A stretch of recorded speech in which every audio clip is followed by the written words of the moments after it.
Hey everyone, this is Mike and welcome back to Real Life Counseling. Today we're continuing our series on cognitive distortions and how your thoughts, your irrational, distorted thoughts can really contribute to a very sad, miserable, and really unhappy life. Or at least, they can exacerbate. Thoughts are probably about 80 to 90% of the problems we have, but there are other things. There are situational and environmental and physical events that we can't always control as much as we would like to think we can. But today we're going to be talking about polarized thinking. It's kind of like this all or nothing, black or white type of thinking. And basically what this means is either something is something or it's not. So either I'm good at something or I'm bad. Either I'm successful or I'm a failure. Either I did the job the way it was supposed to be or I completely blew it. There's no shades of gray. It's one or the other. I'm a nice person or I'm a bad person. I'm a good friend or I'm a bad friend. I'm a good son or a good parent or a bad son or a bad parent. And of course, as you can see, this is completely distorted because how many things are completely one or the other? How many things are really black and white?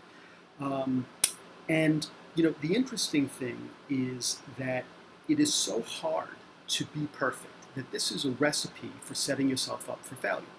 Because no matter what you do, no one's ever going to do anything perfectly. And of course, if you also have extremely high standards, maybe even unrealistic standards, you're now setting yourself up. You're always going to fail because no one can always do things perfectly. And you're just going to berate yourself, beat yourself up, have that vicious, negative self-talk. So being aware of when we do this, so that we have this tendency to engage in this kind of black or white, all or nothing thinking. And focus on the shades of gray.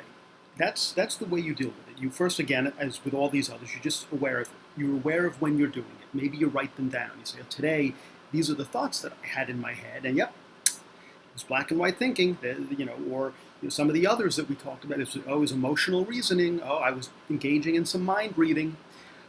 And then you start using the interventions, and that is that where are the shades of gray? I didn't do this perfectly, but I got about 95% of it done.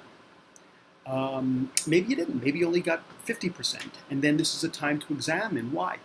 I only got 50% done. I wanted to get 100. So where was the gap? What could I have done better? What can I do next time to improve? Otherwise, it's just an opportunity to continually berate yourself and attack yourself. And another way is treat yourself the way you would someone else. If someone was talking to you and said, maybe they failed at something, you wouldn't come right out and say, you loser. You don't talk to people like that. And not only do you not talk to people because it's not nice, it's not true. Because they didn't do one thing, they're a loser. Because they didn't succeed at one area, they're a failure, a total, complete failure. That's just completely on its face, irrational and unrealistic. So please take the time to examine when you do this. Write it down because, again, writing down is very powerful. It seems very simple, but it's powerful. It's an action. And you're connecting your thoughts with a physical behavioral action. You're actually writing something, and then you're looking at it, and you're seeing it in front of you. And then stop yourself. Look for the shades of gray because there are always shades of gray. So just make sure you take care of yourself and you try these interventions and you be aware of these cognitive distortions and see if it starts to make your life feel a little bit better. If you like the video, please click like. If you want to subscribe, we'll be happy to have you join us. Please do. And if you want to get notified about when new videos come out, please click the bell. All right, this is Mike, and I'll see you soon.